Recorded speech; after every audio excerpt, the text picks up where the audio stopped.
Hey everyone, I'm Katie Darrell, and today we are at home and social with Phineas, six-time Grammy winner, and now nominated for 3 more Grammys. All right, Phineas, new music coming out this week. Can you tell me about the song American Cliche? I can, yeah. It was a song that I wrote the hook of, at least, in the summer of 2017. Quite a bit ago now. And I played it at like a couple shows that year, like really early shows in my career. I'd basically put out like no music yet. And somebody at one of those shows like put the live video of me doing that song on YouTube, and for the last 3.5, 4 years, it's like haunted me in Twitter comments and YouTube comments of like, release American Cliche, and I'm like, how do you even know that song? But I like to give the people what they want, so I was like, let me work on that, let me record it, I'll rewrite the verses, because it's been 4 years, and but ultimately it was a super fun song to work on, and that's the backstory. Well, but why did it take so long? I mean, you had it and obviously it existed. Why not release it the way that they had heard it and kind of basically just fancy up the YouTube? Why did you have to really go back and adjust the nuts and bolts? The production was really hard to crack for me. I'm really careful about production, and I never got it right. And then I finally got it right. But it was like, the reason it took years was like, I would try something and then be like, this isn't working. And then I'd try it again later. You know what I mean? Yeah. Let's talk about signature sound. All right. So not just, I mean, you're an artist and you're a producer, right? So there's a lot of like right brain, left brain going on. Yeah. How important is it to you, if at all, to have a signature sound and to work with people that stick to signature sounds? That's an interesting question. I think as a producer, it's sort of important to not have a signature sound. I was just talking about this with a friend of mine. I don't want to be a producer that goes out of style. And I think that if you have a real signature sound and people love it, like, they're only going to love it for so long before they're like, oh, I'm kind of tired of that. And so to me, it's like, I'd much rather work with artists of any variety and try to help make the best music they can make. And then in terms of being an artist, I think, signature sound is interesting, right? Because on one hand, it's people come to expect what they know they love from you if they're a fan, and you don't want to disappoint them, but you do want to surprise them, right? So it's kind of a little bit of both. I mean, I think I worry about that with Billie sometimes in terms of like what the percentage is of like, can we give them some songs that we know they're going to love, and then can we give them some songs that are going to surprise them and feel unique to them, and that they're going to go like, I didn't even know I wanted this, Yeah. I mean, obviously you work with very current artists, so taking that sentiment and looking at classic rock bands. Yeah. I mean, do you dream about being like, if I could just get a hold of AC/DC? Although it seems like every song does sound alike. I love AC/DC, but like, they're not reinventing the wheel. Do you hear music like that and think, oh, if I could just get a hold of it? I'm such a fan, but the way that I try to operate is what can I really offer? What can I really add? Mm-hmm. And I don't know that I like have much to offer AC/DC. Like, I love them, but yeah, I don't think they need me very much. At the end of the day, like, I'm a huge fan of so many artists that, are from a time before I was even alive, right? But the people that are the most inspiring to me actively in music are brand new artists. Like the things that I'm the most wowed by are like when I hear the first song from an artist and I'm like, oh my God, they're going to have a huge career. Those are the most inspiring, and those are the things I want to work with the most badly. You have a deluxe vinyl out now. What makes it deluxe, Phineas? Tell me more. I think one of the reasons behind it, at the end of the day, the nature of all deluxe releases of any record, a little bit questionable, but here's my actual justification. Okay. There's a song of mine called Break My Heart Again that I'm really proud of, that was not on the EP. And the EP is the only thing I have on vinyl, and I love vinyl. I love listening to to all the vinyl that I own, and I know how much the people that listen to my music really like vinyl, even if it's just to, you know, own the actual vinyl of it and put it up on their wall like an art piece.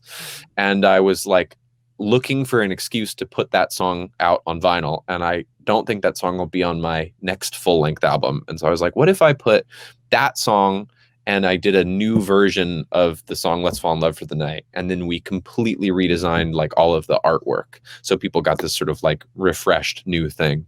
So that's what makes it deluxe. We got to talk Grammys. It's right around the corner. March 14th. I mean, it was supposed to be like 4 days ago, right? I know, right? It should have happened. Hopefully it does happen, because the Grammys like you. You're dug by the Grammys. Last year you took home 6. This year you are nominated for 3. Yeah. Okay. I really need your help breaking something down really quick. I know where this is going to go. Oh, tell me, where's it going?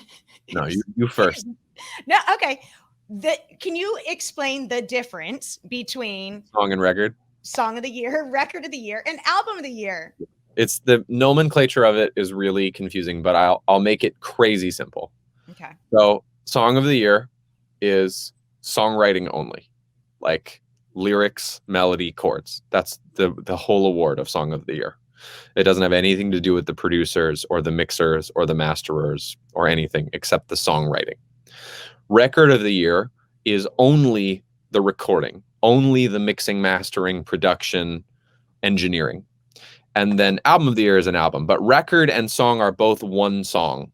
It's just the production component of that song or the songwriting component of that song. So last year, you got all 3. Crazy. Yeah. Crazy. Crazy. Yeah. I mean, what is it like working with your sister and getting to share this success with someone that you've known your entire life? It's awesome. I mean, I think on a practical note, Billie's like my best friend, and working with somebody gives you a really wonderful excuse to hang out with them.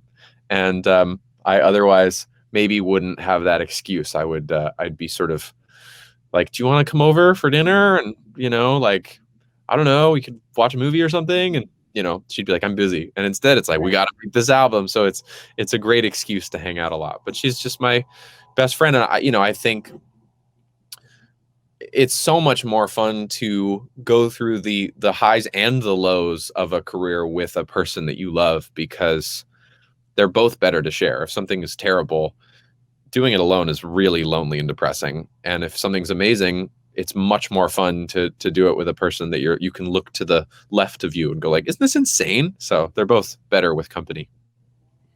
Do you have a favorite James Bond? Because you are nominated for, it's the nominated for best song written for visual media for the James Bond theme song, No Time to Die. Yeah. Who's your favorite James Bond? Or which movie? Yeah. So the actors who've played Bond, I think it's mostly about like who you grew up with. And so everyone my age grew up with Daniel Craig. So to me, that's like, he's synonymous with it. Although I really love Sean Connery and Brosnan. Like, I'm a fan of the whole legacy, but to me, it's like, I love these Daniel Craig films. I've seen all of them, obviously, but I loved seeing Skyfall in the theater. I just thought that was such a great movie. I thought Javier Bardem was such a awesome casting choice for the villain. And I loved the sort of like, that whole kind of concept of that movie is that he's getting a little old for the job. And I just thought that was like an awesome take on it, of like, how long can you keep doing this? I just thought that movie was amazing. So that's my favorite.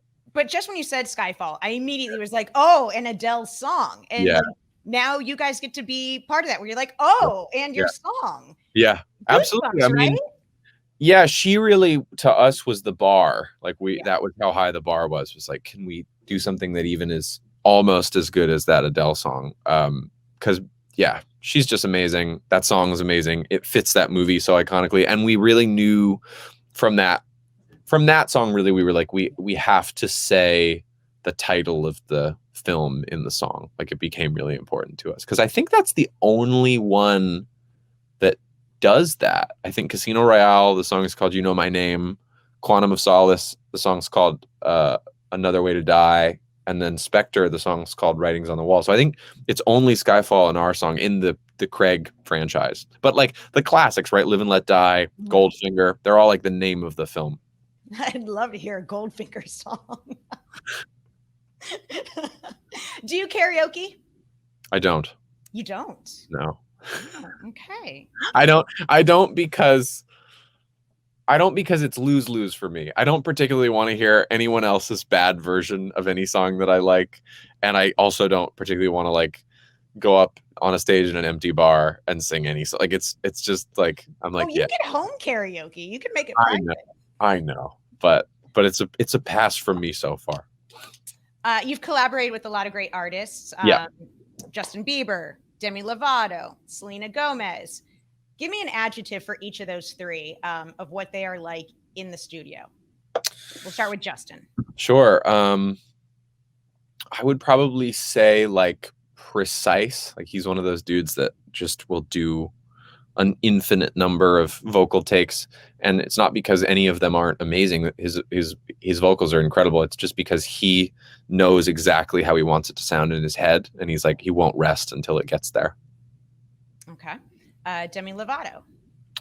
Demi's really cool. Her voice, just that instrument is just really powerful. I mean, her range and her abilities are really impressive. And I love the song I did with her is called Commander in Chief. And it was a message that was really important to me. So that was a really exciting experience. And Selena Gomez. Selena has like one of my favorite tones. Like I love her delivery of lyrics. Like I feel like you just like she means every word that she sings. And there's a kind of a fragility to it that is just like beautiful and kind of heartbreaking to me about it. Even like her like most dancey pop songs, like there's this kind of fragileness that I love. All right, so we play a game here. It is called Rock and Tell. What can you show off to us? Okay, so this is I talk about them because I think people should know about them. It's not that exciting looking, but these are the headphones I use for everything. They just sound so good. They're called ATH M50X. I've been using these since I was like 19 or something. They're not that expensive, and they like to me like I've recorded like I did the Bond song in like hotel rooms, green rooms, and like a tour bus. And so these were like, you know, I couldn't have done that song without those headphones. Like I just know how they sound, and they're so good. The next thing I wanted to show you is this acoustic guitar. It's a very, very old Martin. It's called I always forget the exact year, but it's this beautiful ancient Martin that my managers got me for my birthday this year. And I've been recording it a ton. I think it's older than my dad, and it smells like an old house, which to me is like the best part about it. I think grandma basement thing. Do you have I mean, obviously that guitar is very special. Do you are you a collector of guitars? Do you have a wall of them somewhere, or do you keep it simple? I am not a collector of guitars because my self-confidence in my guitar playing is not very high. So I don't think of myself as like a super good guitarist. So I'm just trying to get by on guitars. But the other guitar that I really love, which is like the opposite of that guitar, like that guitar is like old and beautiful, and like the best guitarist in the world would be excited to play that. And then this is my other favorite guitar, and this is a toy. This is the Disney Coco Cordoba Mini. Oh. It's like $90, and it's got nylon strings, so you can play it forever and your hands don't get tired. And I wrote like my whole EP on this guitar. I would sit on a tour bus and I would just like play it because it's so small that I could literally like sit next to my mom or Billy or my girlfriend, and I could just like sit there and like play it. And I just love the way that sounds. Can you hold it up for us so we can see it? Yeah. I loved the movie. Coco's a great Me too. Movie. Great. I totally agree. That colorful dragon at the end, pretty cool, pretty dope. It's beautiful. I love that. All that like Day of the Dead, like art style is so cool to me. I just love that.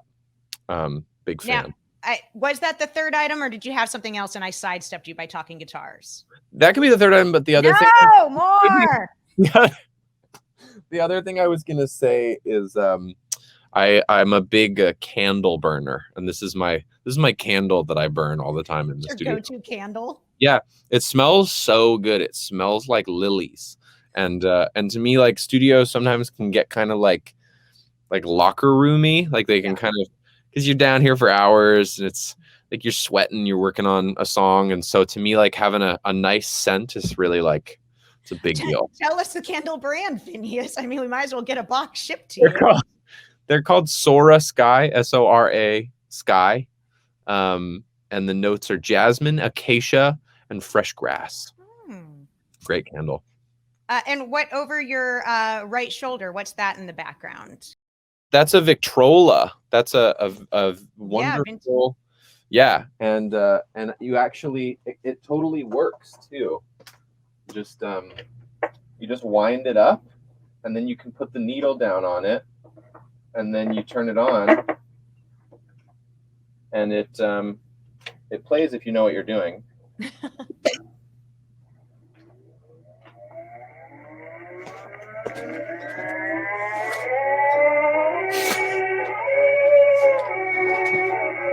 Spooky. Amazing. It's a good vibe. It sounds a little bit like a horror movie. It's nice and old timey. The perfect creepy vibe we need for this interview. What's the story on? This is your recording studio, correct? So this is yours? Where'd you get the Victrola? That was a really, really sweet gift that I was given.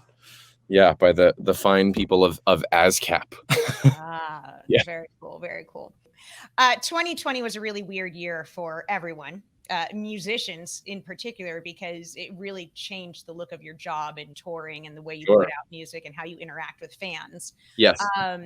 So many people took the opportunity in the music world to connect with their fans and do private sessions and cameos even and you know, these concerts. Do you think you stepped up your game and gave more, you allowed yourself to be more intimate with your fans in 2020 than you had allowed in the past? I mean, listen, nothing to me is ever going to compare to being in the same room with an audience, you know? I mean, like, that's just, I've gone to so many shows as an audience member in my life, and like nothing beats it. You're like in the flesh with your, you know, favorite musician, whatever. So I can't pretend that those are on par, but I've really enjoyed like finding ways to connect with people during this period of time. You know what I mean? Sure. Like it's a really difficult time for, it's much more difficult for so many people than it has been for me. I've been very privileged and fortunate this year. But I'm glad I've been able to, you know, interact with people in an intimate way. But I'm so excited to play shows again at some point. Who's more protective of who? Are you more protective of Billie, or is Billie more protective of you when it comes to fans trying to get into your space? I think she's more protective of me, but that's not to say that I'm not protective of her. I think she's just been so famous for long enough that like there are things that I've had to like let go of. Like when you see like someone make some like comment or joke or negative opinion about like your sister on the internet, like your first instinct is to like write back to all of them and be like, hey, you know. And that's not cool, man. You can't do that to like millions of, you know, people. She doesn't have millions of haters, but you know what I mean? It's like you can't do that to every person who has an opinion. And I think because I'm like less known or like maybe less in the public eye than her by a long shot, I think she's probably more protective, because when she sees someone like making fun of me, it's even more shocking to her, you know? So probably her. Never read the comments. Never. No, never read comments, never read reviews. They're not written for you. They're written for other people.